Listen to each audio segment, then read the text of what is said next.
अस्सलाम वालेकुम। मेरा नाम मोहम्मद अली है और आप देख रहे हैं get your manufacturing success with Mohammad Ali.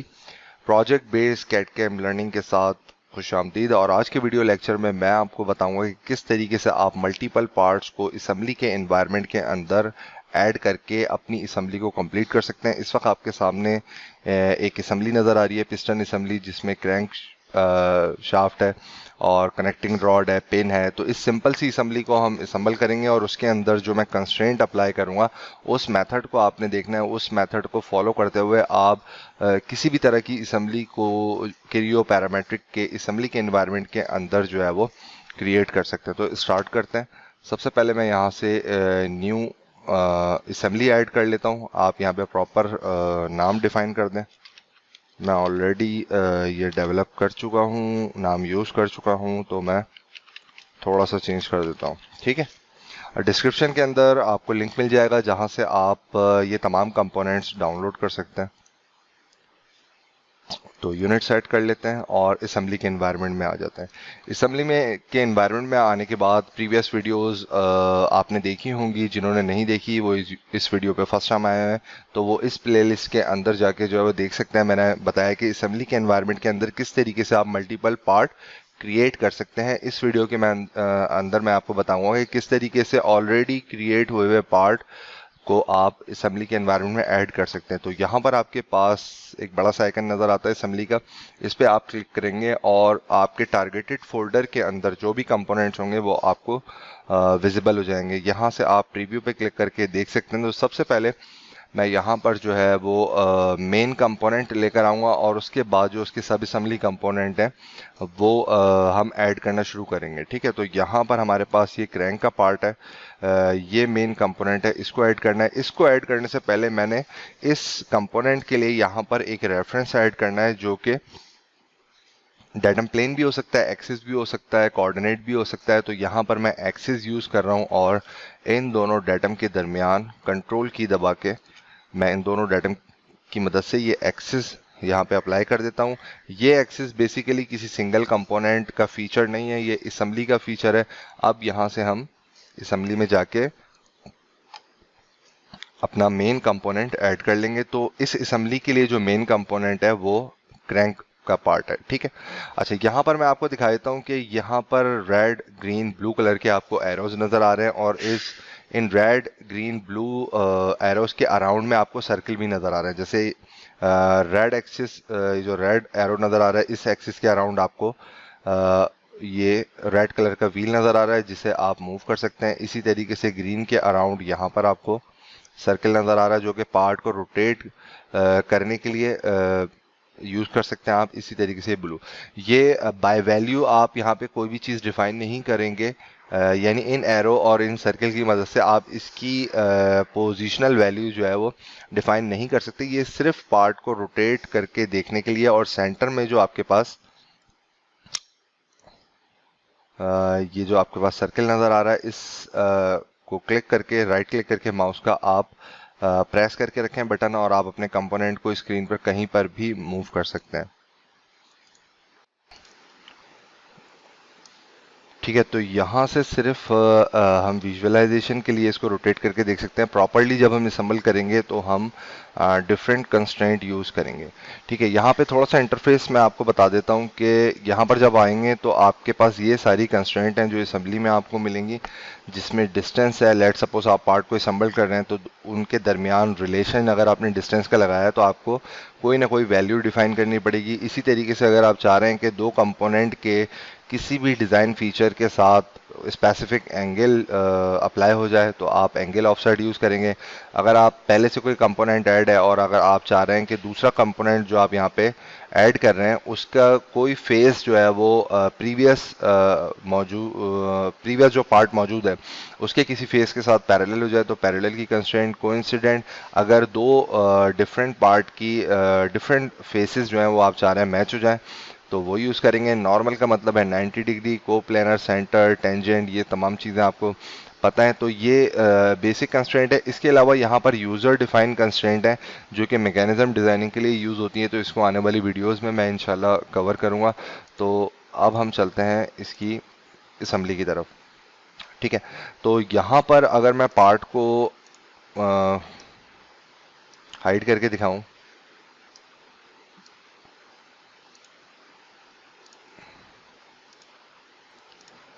तो आप देख सकते हैं कि यहाँ पर पार्ट में जहाँ पर भी राउंड प्रोट्रूजन है तो वहाँ पर आपको एक्सिस बना हुआ आएगा। जब भी क्रियो पैरामेट्रिक के ऊपर या किसी भी कैड कैम सॉफ्टवेयर के ऊपर जब आप होल्ड करते हैं या आप वहाँ पर जो है वो कोई कंप्लीट राउंड फीचर बनाते हैं तो वहाँ पे एक्सिस बन जाता है। ठीक है, तो यहाँ पर ऑलरेडी एक एक्सिस मौजूद है।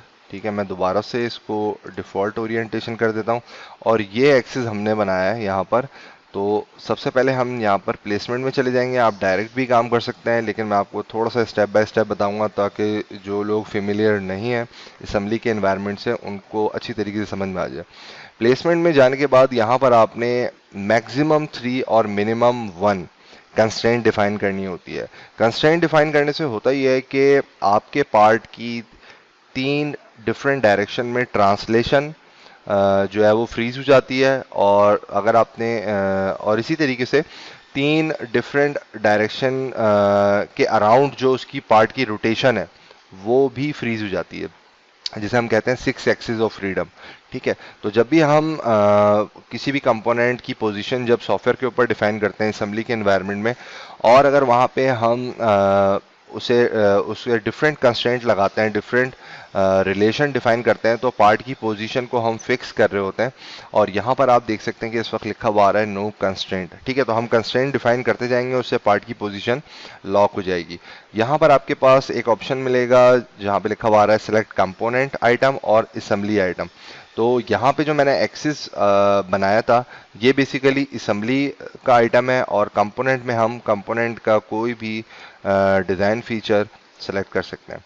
ठीक है, तो कंपोनेंट में जाके यहाँ पर मैं एक एक्सिस है टॉप पर, ठीक है, इसको सेलेक्ट कर लेता हूँ और असेंबली में जाके मैं इस एक्सिस को सेलेक्ट कर लेता हूँ। ठीक है, तो हमने इन दोनों को डिफाइन कर लिया। यहाँ पर ऑटो सेलेक्ट हो गया है एंगल ऑफसेट, एंगल मुझे नहीं डिफाइन करना, मुझे इसको मैच कर देना है बिल्कुल। तो मैं कोइंसिडेंट यूज करूंगा। तो अब आप ये देखें कि 2 डायरेक्शन, ये जो आपको व्हाइट कलर नजर आ रहा होगा एरो का, जो पहले ग्रीन और रेड था वो फ्रीज हो गया।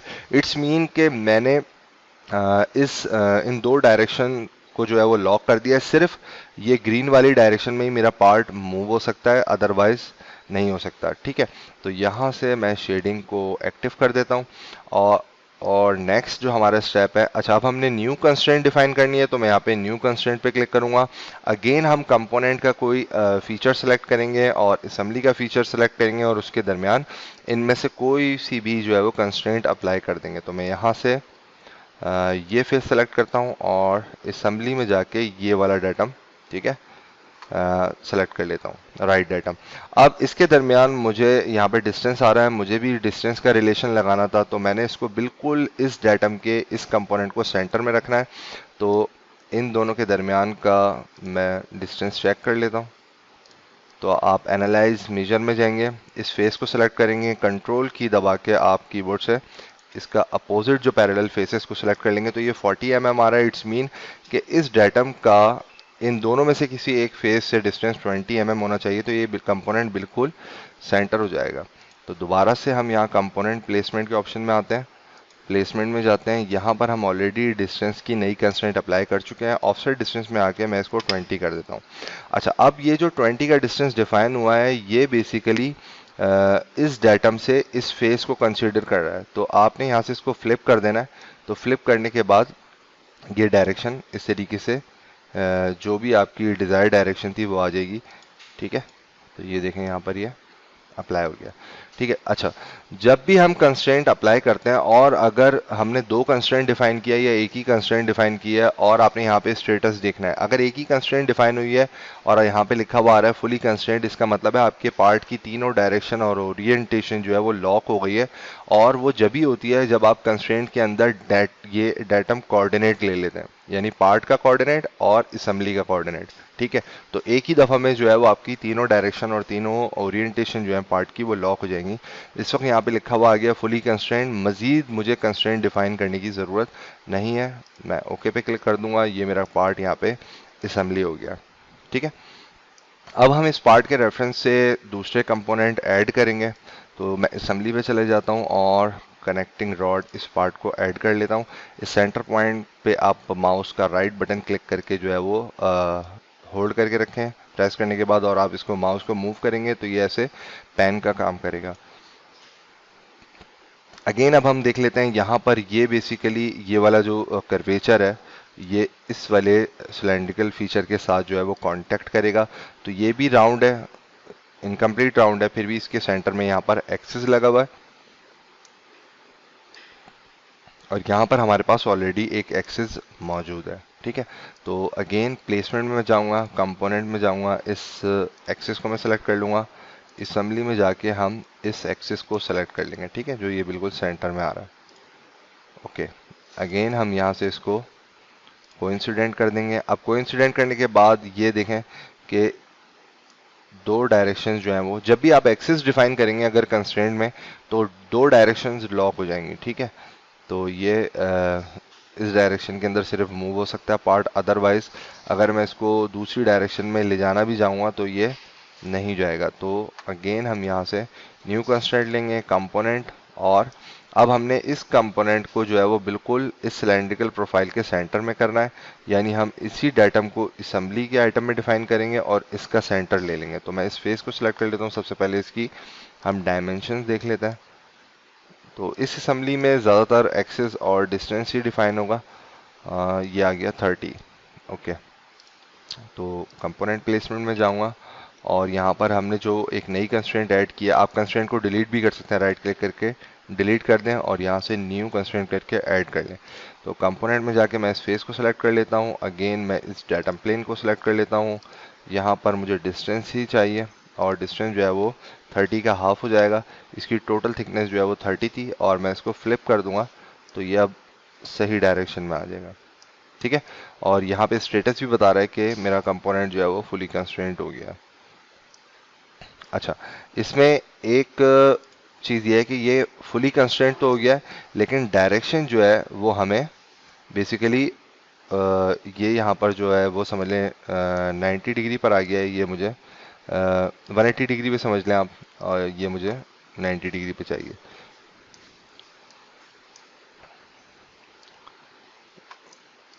ठीक है, तो अब हम क्या करेंगे, न्यू कंस्ट्रेंट, यहाँ पर ये पहली कंस्ट्रेंट थी जिसमें हमने एक्सिस डिफाइन किया था, डिस्टेंस, न्यू कंस्ट्रेंट ऐड करेंगे। मैं पार्ट में मौजूद, यानी पार्ट का डाटम भी यहाँ पे नज़र आ रहा है और ये असेंबली का डाटम भी नज़र आ रहा है। तो ये पार्ट का डाटम सेलेक्ट करूँगा कंपोनेंट आइटम में, सॉरी, यहाँ पे मैं इसको सेलेक्ट कर लेता हूँ।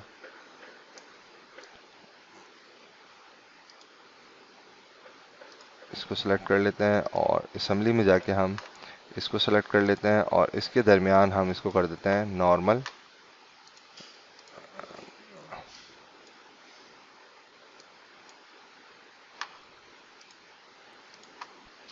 ठीक है, तो मैंने यहाँ से रेफरेंस रिमूव कर दिए हैं। अगेन मैं कंपोनेंट आइटम में जाके ये पार्ट के साथ भी अगर मैं इन डाटम्स को यहाँ से हाइड करके आपको दिखा दूँ असेंबली के, इसको मैं कैंसिल ओके कर देते हैं और असेंबली में जाके आप इसको हाइड कर दें। तो असेंबली के डाटम हाइड हो गए हैं, लेकिन कंपोनेंट के, इस कंपोनेंट के डाटम्स मौजूद हैं। जैसे मैं इसको सेपरेटली ओपन करके दिखाता हूँ, तो जिस एनवायरनमेंट में ये कंपोनेंट बना है वहाँ पर भी ये तीन डाटम मौजूद थे। ठीक है, तो हम इनको यूज़ करेंगे। तो अगेन राइट क्लिक करें, एडिट डेफिनेशन में चले जाएं। ये फुली कंस्ट्रेंट है तो मैं न्यू कंस्ट्रेंट एक और ऐड करूँगा ताकि इसकी रोटेशन जो है वो मैं अपवर्ड डायरेक्शन में कर दूँ। तो यहाँ से आप जाएं और इधर से भी आप एक्सपेंड कर सकते हैं इसको, या यहाँ से जाके भी आप सिलेक्ट कर सकते हैं। ठीक है, तो मैं डाटम सेलेक्ट कर लेता हूँ और असेंबली का भी जो है वो हम, सॉरी, ये टॉप आ गया, हमें फ्रंट ले लेते हैं। ठीक है, और इसको हम यहाँ से एंगल डिफाइन कर देते हैं 90 डिग्री। ऑलरेडी 90 डिग्री आ रहा है तो मैंने ये इसको एज इट इज़ रहने दिया एंड देन क्लिक ओके। ठीक है, अब नेक्स्ट जो है वो हमारा इसके नीचे का जो पार्ट है वो हम ऐड कर लेते हैं यहाँ पर। तो मैं असेंबली पे जाऊँगा और उसके बाद हम यहाँ से एंड कैप सेलेक्ट कर लेते हैं। ओके, तो जनाब यहाँ पर ये हमारे पास पार्ट आ गया। इसकी भी जो इस फेस से इस फेस तक की जो थिकनेस है वो पहले हम चेक कर लेंगे, 30 ही होगी, लेकिन एहतियातन इसको चेक कर लेते हैं। कंट्रोल की दबा के आप इसको चेक कर लेंगे। ठीक है, 30 mm है ये भी। इसमें भी हाफ राउंड प्रोफाइल है, एक्सिस बना हुआ है, तो ये हमारा मेन एक्सिस था ये वाला। ठीक है, तो इन दोनों के एक्सिस को हम डिफाइन कर देते हैं। प्लेसमेंट में जाने के बाद कंपोनेंट में जाके आप कंपोनेंट का एक्सिस सेलेक्ट कर लें। ठीक है,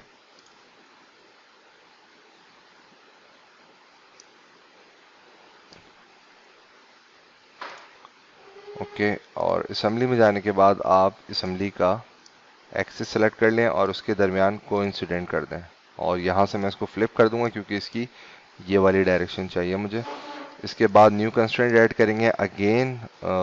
यहाँ से हम सेंटर ये वाला डाटम डिफाइन कर देंगे और डायमेंशन जो है वो 30 का हाफ 15 हो जाएगा। ये कंपोनेंट अभी डिस्टेंस जो है वो अपोजिट साइड से ले रहा है, तो मैं इसको यहाँ से नीचे की तरफ कर दूंगा। अच्छा, अब कनेक्टिंग रॉड को मैं हाइड कर देता हूँ यहाँ पर। ठीक है, और यहाँ से हम एक और कंस्ट्रेंट लेते हैं कि देखें इस डायरेक्शन में ये मूव हो सकता है। तो हम यहाँ से ये वाले सारे डाटम जो असेंबली के थे ये मैं शो कर देता हूँ। ठीक है, और आप इसको थोड़ा सा यूं करके ड्रैग करें और जो हमने न्यू कंस्ट्रेंट ऐड किया है डिस्टेंस डिफाइन करने के बाद, तो कंपोनेंट का मैं ये वाला फेस ले लेता हूँ और असेंबली का ये डाटम हम टॉप सेलेक्ट कर लेते हैं और इनके दरमियान जनाब 90 डिग्री का एंगल 180 डिग्री 180 डिग्री प्लस 270। ठीक है, 270 डिग्री ये हमने एंगल डिफाइन कर दिया। ठीक है, तो ये जनाब, और अब हम इसका कनेक्टिंग रॉड विजिबल कर देंगे। मैं यहाँ पे जाकर जितने भी डाटम फीचर्स हैं इनको फ़िलहाल हाइड कर देता हूँ ताकि सिर्फ असेंबली के ही डाटम फीचर्स नज़र आए। तो ये हमने थर्ड कंपोनेंट अपना ऐड कर दिया। अब हमारे पास जो है वो पिस्टन का पार्ट है, वो हम ऐड कर लेते हैं यहाँ पर। ठीक है, अच्छा, पिस्टन में हम देख लेते हैं। ठीक है, एक तो हमारे पास ये थ्रू होल हुआ है, इसके दरमियान ऑलरेडी एक एक्सिस मौजूद है, तो इस एक्सिस को हम यहाँ पर जो कनेक्टिंग रॉड का जो एक्सिस है इसके साथ ऐड कर लेंगे और फिर हम डिस्टेंस अगेन डिफाइन करेंगे। लेकिन उससे पहले हम कनेक्टिंग रॉड के जो जितने भी एक्सिस हैं इनको मैं शो कर देता हूँ क्योंकि एग्जैक्टली मुझे नहीं पता कौन सा एक्सिस है। तो ये जनाब यहाँ पे एक्सिस विजिबल हो गया है। प्लेसमेंट में जाते हैं, जो रेफरेंस सेलेक्ट हो गया इसको मैं रिमूव कर देता हूँ। तो सबसे पहले कंपोनेंट में जाके अगेन आप ये एक्सिस सेलेक्ट कर लेंगे और असेंबली में आने के बाद आप यहाँ से असेंबली का एक्सिस सेलेक्ट कर लेंगे। ठीक है, अच्छा, इसके बाद हम एनालिसिस में जाके इसमें क्योंकि फ्लैट इस डायरेक्शन में कोई फ्लैट फेस नहीं है, तो हम इसका डायमीटर मेजर कर लेते हैं। डायमीटर 127 mm है और जो इसका हाफ है वो 63.5। तो मैं यहाँ से राइट क्लिक करके कॉपी कर लेता हूँ। अगेन कंपोनेंट प्लेसमेंट में जाएंगे, यहाँ से आप रिज्यूम करें और यहाँ से अगर हम देखें, लेट सपोज, अच्छा, पहले जो हमने रेफरेंस डिफाइन किया इसमें नॉर्मल हो गया, इसमें नॉर्मल नहीं, कोइंसिडेंट करना है एक्सिस को। ठीक है, तो ये अब देखें कि एक्सिस लॉक हो गए हैं, तो ये पिस्टन सिर्फ इस डायरेक्शन में मूव हो सकता है। ठीक है, तो यहाँ पर हमें फ्लैट फेसेस नज़र आ रहे हैं, तो एनालिसिस में जाके इनका सेंटर डिस्टेंस मेजर कर लेते हैं बजाय इसके कि हम डायमीटर से उसको स्पेसिफाई करें। कंट्रोल की दबा के मैं इन दोनों फेसेस को ले लेता हूँ, तो ये 60 आ रहा है, तो इसका 30 mm हो जाएगा हाफ। कंपोनेंट प्लेसमेंट में आके अगेन न्यू कंस्ट्रेंट ऐड करेंगे। कंस्ट्रेंट होगी जनाब डिस्टेंस की, और आप कंपोनेंट में जाके अगेन कंपोनेंट का फ्लैट फेस सेलेक्ट करेंगे और असेंबली में जाके हम ये डाटम प्लेन ले लेंगे जहाँ से हम तमाम पार्ट के लिए रेफरेंस डिफाइन करते हुए आ रहे हैं और इसको हम 30 mm कर देंगे। अगेन आप इसको यहाँ से माइनस करके भी आप 30 mm कर सकते हैं। ठीक है, तो ये अपोजिट डायरेक्शन में चला जाएगा, या तो आप फ्लिप करके भी कर सकते हैं और माइनस की वैल्यू दे के भी कर सकते हैं अगर प्लस में आपकी डिज़ायर्ड डायरेक्शन नहीं आ रही तो। ठीक है, तो यहाँ पर ये हमारा पिस्टन का कंपोनेंट जो है वो इसकी असेंबली हो गई है। ओके पे क्लिक करेंगे और लास्ट कंपोनेंट को हम यहाँ से ऐड कर लेते हैं जो कि हमारी रिस्ट पिन है। ठीक है, तो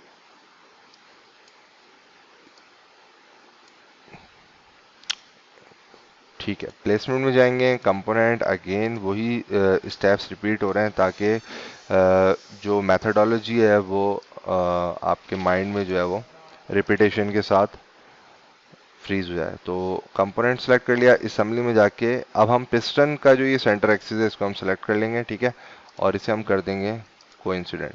ठीक है, और टोटल लेंथ मैं इसकी देख लेता हूँ डिस्टेंस। यहाँ पर एक फ्लैट फेस मौजूद है, इसके पैरेलल ये दूसरा फ्लैट फेस है 127 यानी 63.5 इसका भी सेंटर डिस्टेंस आएगा। तो न्यू कंस्ट्रेंट में हम अगेन डिस्टेंस सेलेक्ट करते हैं और कंपोनेंट का मैं ये फेस सेलेक्ट कर लेता हूँ। ठीक है, और इसी तरीके से असेंबली के लिए हम इसी डेटम को कंसीडर करेंगे 63.5। ठीक है, और माइनस की साइन लग गई यहाँ पर और आप इंटर कर दें।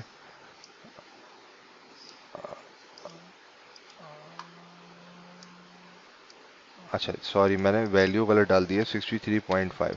ओके, ठीक है, तो ये कम्प्लीटली जो है वो असेंबली हो गई है। व्यूज़ में जाके हम यहाँ पर कुछ रियलिस्टिक शेड्स अप्लाई कर देते हैं। तो मैं मेटल में जाता हूँ और उसके बाद लेगेसी, यहाँ से स्टैंडर्ड में जाके मेटल ऐड कर लेते हैं। यहाँ पे देखते हैं कोई कास्टिंग एल्युमिनियम, ये एल्युमिनियम आ रहा है। ठीक है, पिस्टन को सिलेक्ट कर लेते हैं और आप इसमें डिटेल देख लीजिएगा, इसमें कास्टेड और मशीन सारे शेड्स मौजूद हैं।